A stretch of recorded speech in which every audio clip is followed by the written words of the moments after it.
How's it going, everybody? This is Beat the Bush. This is the Outin Nano Portable Espresso Maker in Space Gray. I like making my own lattes at home with my own espresso machine, and every time I go camping or traveling, I just can't make it anymore. This allows you to do just that. It has a stainless steel container to heat up the water, and you can brew your own ground coffee beans in this little pod, or you can use these Nespresso pods with a different adapter. It takes about 3 to 4 minutes to pull each shot, and on a full charge, you can do about 4 to 5 cups from cold water. If you boil your own water and put it in here, it'll last about 200 shots. I gave this a really good try over a week, dialed in my shots, and I'd say it's a really good substitution for what you can get at home. No, it's not as good as a full dedicated machine, but this is what you're working with, and you get a latte anywhere. So the fact that you're away from your full-blown machine, this is better than anything else that you can get right now. Notice along the edge here, there's a discontinuity in this seal. This is on purpose. Other portable espresso makers require you to hold the espresso maker above your cup and let it drip in. This one, you can just put it in your cup, set it on your desk, and just let it do its thing, so you don't have to hold on to it. Let me show you guys the unboxing and also brew some cups with this. Have an Outin day. Fact guide, user manual, quick start guide. The front flap has a few recipes you can use with this machine.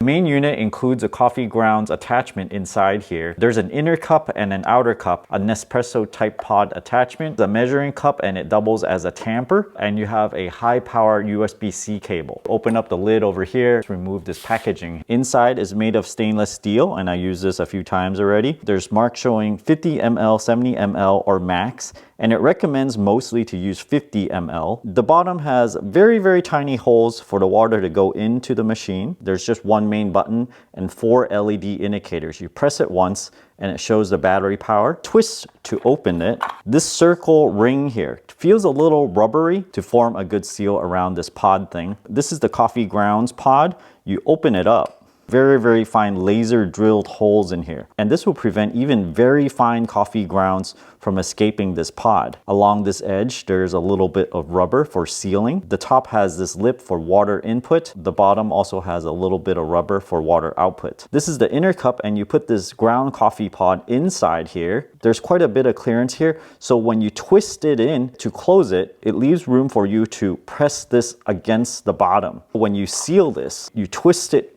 fairly tightly, and it will extract with 20 bars of pressure, and you put in the bottom cup to start brewing. The top lid also has a rubber seal, so when you put it on and there's water in it, if you accidentally turn it over, it's not gonna spill. On the front, it says Outin here and here, with the on button being O. If you turn it over, there is a USB-C port right here. Plug it in. It indicates that it's charging by blinking this light. It's roughly half full right now, and it's drawing 2.2 amps. That's a full 11.1 watts. So you really do need at least a 3 amp capable USB-C charger. First the beans, whatever your preference is, just make sure it has a roast date on it and drink it within 1 month. If not, you might want to consider vacuum sealing it and sticking it in the freezer. This filter holds about 5 to 6 grams of ground coffee beans. I've already dialed in the grind size with my Comandante, and I'm gonna weigh about 6 grams. Grind your beans. Put your ground coffee into the filter, and I have this brush to get every little bit of coffee out of this. WDT tool to make sure everything is nice and even. Use the coffee scoop as a tamp. You can just kind of squeeze it in a little bit. Put the lid on and put it into the inner cup. If you press it once, it'll show the battery indicator. It's fully charged right now. Just a little bit of water first. Push it 2 times, it'll eject the water, just to wet the system. The water is going in there. Tilt it towards yourself. It'll get the last drips of it a little bit better. Pour this portion out. I'm gonna brew 50 ml. Close the lid. To start a brew, you just press and hold for 2 seconds. 1,000, 2,000. It's starting to boil the cold water right now. It'll take about 3 minutes for the espresso to come out. There are heating elements along the outside of this stainless steel cup. The water is getting up to like 130 degrees now. Brew temperature is around 200, and technically I don't have my coffee in there yet, but as long as it's not pumping the water out, you can still save it by opening it up, putting your coffee in there, tighten it, and we're still okay because it didn't eject the hot water yet. So I'm gonna put my coffee in here.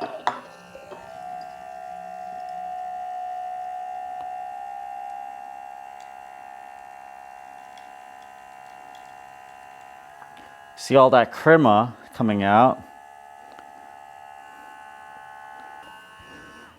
Okay, normally you would brew into this plastic cup and then you can add your sugar and milk and drink straight from this. Or you can brew it into this cup and pour it into a separate glass cup. 1 teaspoon of sugar, mix that up.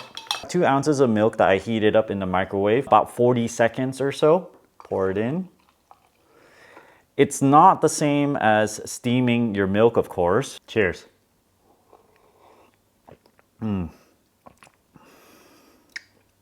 Latte. Except it's more like a flat white because it's not foamy milk. I use counterculture coffee, fast forward. It's really good. You need to dial in your coffee.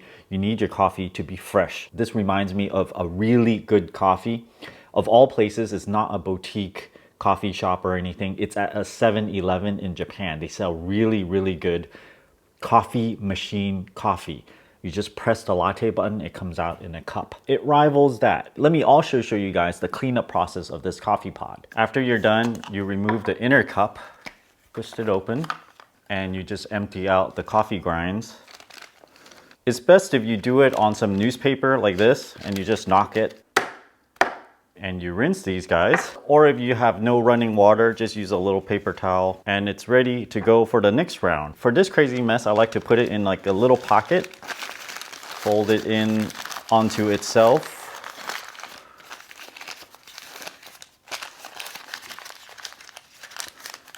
Just to keep the mess at bay. It also comes with this Nespresso original adapter. You see at the bottom, there's 3 piercing blades, and I have some Pete's Caramel Espresso I just bought just for this. There we go, take one out, insert it in there, push it in, put this upside down into the inner cup. Attach this to the main brewer, twist it in place, tighten it, and it's ready to brew. Add in our water, 50 ml. Close the lid, press and hold for 2 seconds to start the brewing. We'll start a timer. I'm starting to hear boiling sounds. 3 minutes in, it beeps. It's 190 degrees in there. I cooled it down a little bit by opening it. About 3.5 minutes and it's done. Sufficient amount of crema. Add 1 teaspoon of sugar, 2 ounces of hot milk. Smells good. It tastes great. I had espresso coming from the Nespresso machines before. It tastes just like it. I would be satisfied with this as a substitute when I'm camping or if I'm in a hotel room. Not every hotel room has an espresso maker, right? Most of them is just brewed coffee. Let's open this up. The twisting caused it to press into those little nubs down there, and it created a whole bunch of holes in the Nespresso pod. Pull it out. This is where the water goes into those 3 holes. And the pod still feels really hot to me right now, but now you can just take this out and throw it away. Do a quick rinse with the double press. And we're all cleaned up. Put this away. After brewing 2 times, it says it has 2 bars left. You can do about 4 to 5 cups of 50 ml each if it needs to heat the water from room temperature. If you put in already boiled water, it can do more than 200 cups. You can also have more liquid in the shot of 80 ml, and the battery will do 2 to 3 cups of that. When it comes down to it, it's more about taste. Will it get you something that tastes like an espresso anywhere? Yes, it will. When you're traveling, there's no other option, so I would take this any day. If you guys are interested in getting one of these, check out my Amazon affiliate link down in the video description below. Thanks for watching this video. Until next time.